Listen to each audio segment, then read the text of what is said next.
परमेश्वर और धन मानिए दोनों इस तरीके से हैं जैसे एक सिक्के का दो पहलू, चित और पट। दोनों ही जरूरी, चित और पट मिलकर एक सिक्का बनता है। परमेश्वर और धन मानिए इस तरीके से जैसे जमीन और आसमान।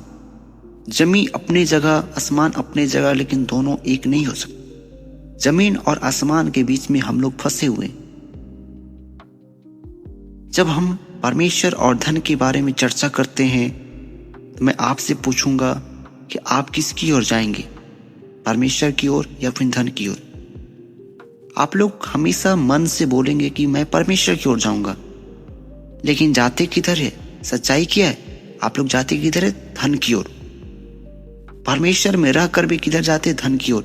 क्या आप परमेश्वर की ओर जा रहे हो? हाँ या ना? इसके बारे में हम चर्चा करते हैं, थोड़ा सा गौर करेंगे। मत्ती 6:24 से पढ़ते हैं। मैं जब पढ़ रहा हूँ ध्यान से आप लोग सुनिए गौर से, ये बहुत ही जरूरी शिक्षा है, क्योंकि आज के जीवन में लोग ईश्वर को छोड़ गलत दिशा में जा रहे हैं। शास्त्र क्या कहती है परमेश्वर धन के बारे में?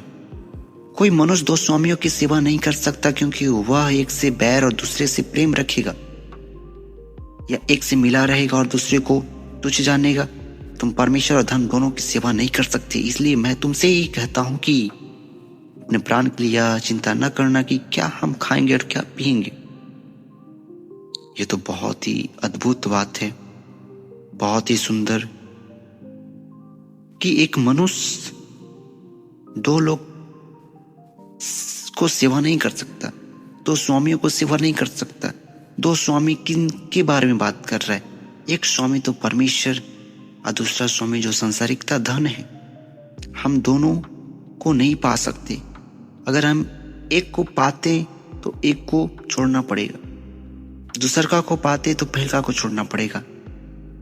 पहले तो इसको रीड करते हैं, उसके बाद में हम समझते हैं क्या है क्या नहीं है, क्या सच्चाई है। और न अपने शरीर के लिए कि क्या पहनेंगे, क्या प्राण भोजन से और शरीर वस्त्र से बढ़कर नहीं। आकाश के पक्षियों को देखो, वे न बोते हैं, न काटते और न खाते में बटोरते हैं। आहा क्या बात है!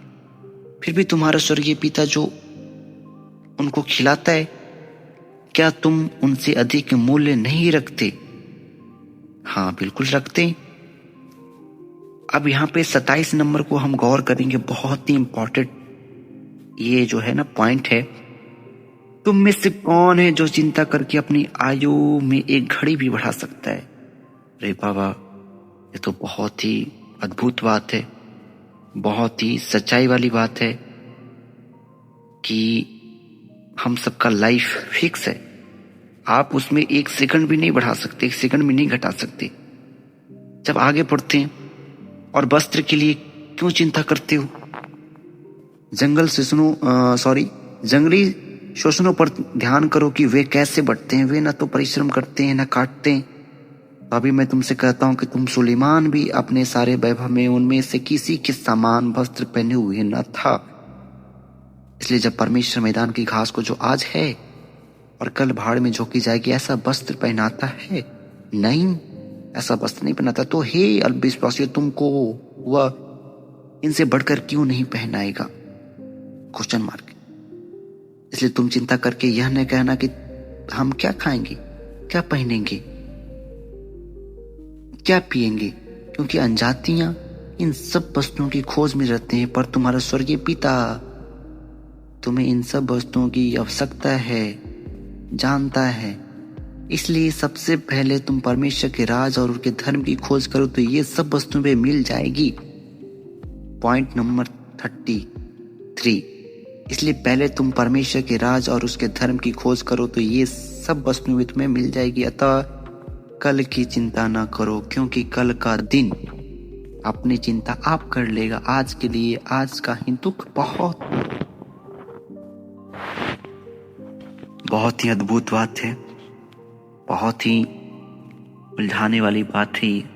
और इसमें स्पष्ट लिखा हुआ है कि परमेश्वर और धन। मैं फिर से आपसे सवाल करता हूं कि आप किसकी ओर जाएंगे? क्या आप सचमुच में परमेश्वर की ओर जाते हैं? आप परमेश्वर की ओर मुंह कर कर सारा फोकस, सारा वक्त कहाँ पे देते हो? तो धन के पीछे देते हो। तो क्या कायदे में ये परमेश्वर की ओर है आप? नहीं, आप परमेश्वर की ओर नहीं है, आप धन की ओर है। तो करना क्या है?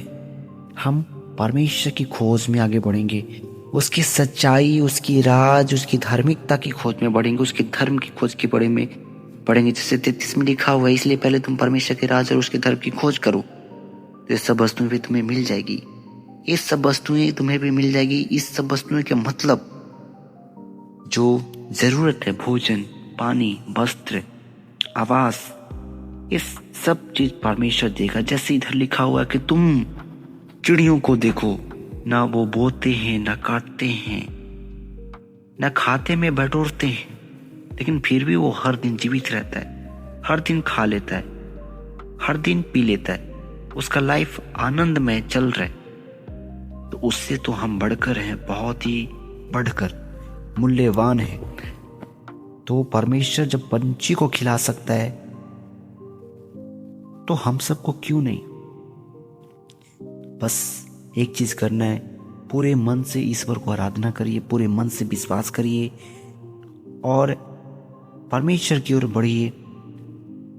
तो परमेश्वर आप सबको ये सब वस्तुएं प्रकट करेगा। तो जरूरी है परमेश्वर की ओर रहना, परमेश्वर की ओर रहकर परमेश्वर पे फोकस करना।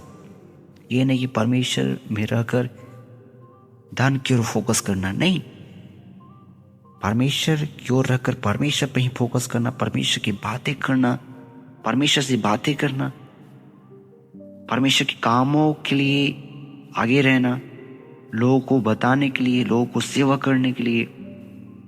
आप इस तरीके से हैं तो परमेश्वर, याद रखिए कि परमेश्वर वो चीज़ ला के देगा जैसे यहाँ पे लिखा हुआ है।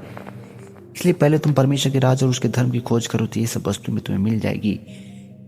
और चिंता लेने की बात ही नहीं है, क्योंकि यहाँ पे लिखा हुआ है। 27 पढ़ेंगे तो तुम में से कौन है जो चिंता करके अपनी आयु में एक घड़ी भी बढ़ा सकता है? अगर आप चिंता कर रहे हैं, हाय मेरा जीवन ऐसा है, मेरे जीवन में कष्ट है, बीमारी है, याद रखिए वो बीमारी कुछ समय के लिए, वो चला जाएगा। कहा जाता है कि अगर सुबह हुआ तो शाम भी होगा, शाम है तो सुबह भी होगा। ये निश्चित है कि होगा। तो अभी दुख है, अभी परेशानी है, टेंशन है, बीमारी है, याद रखिए वो चला जाएगा। आपको हियाब रखना है, ईश्वर पे विश्वास रखना है, क्योंकि ईश्वर ने हम सबको बनाया है और ईश्वर जानता है कैसे अच्छा करना है। बशर्ते आप ईश्वर पे विश्वास करते, परमेश्वर पे विश्वास करते हैं, उस गुरु को आप गुरु मानते हैं जो गुरु कहलाने लायक है, यीशु मसीह, जो वो हम सब के लिए अपने आप को निछावर कर दिया और एक जो भी नहीं किया, हम सब के लिए वो कुर्बान हो गया ताकि हम सब आनंद का जीवन पा सके। उनके नाम से हम चंगाइयाँ ले सकते और हम अच्छे हो जाएं। वो अपने आप को इस लायक कर दिया ताकि हम आनंद रहे। जरूरी है, तो क्या जरूरी है? परमेश्वर की ओर रहना। हम जानते हैं कि एक सिक्का का दो पहलू होता है, चिट एक पट, दोनों ही जरूरी है। लेकिन सबसे ज्यादा जरूरी क्या है? आपको खुद चुनना पड़ेगा। सबसे ज्यादा जरूरी कौन? परमेश्वर। क्योंकि परमेश्वर जब रहेगा तो इन सब का चीज ऑटोमेटिक पूरा हो जाएगा। इसलिए तुम परमेश्वर के राज और उनके धर्म की खोज करो तो ये सब वस्तुएं भी मिल जाएगी।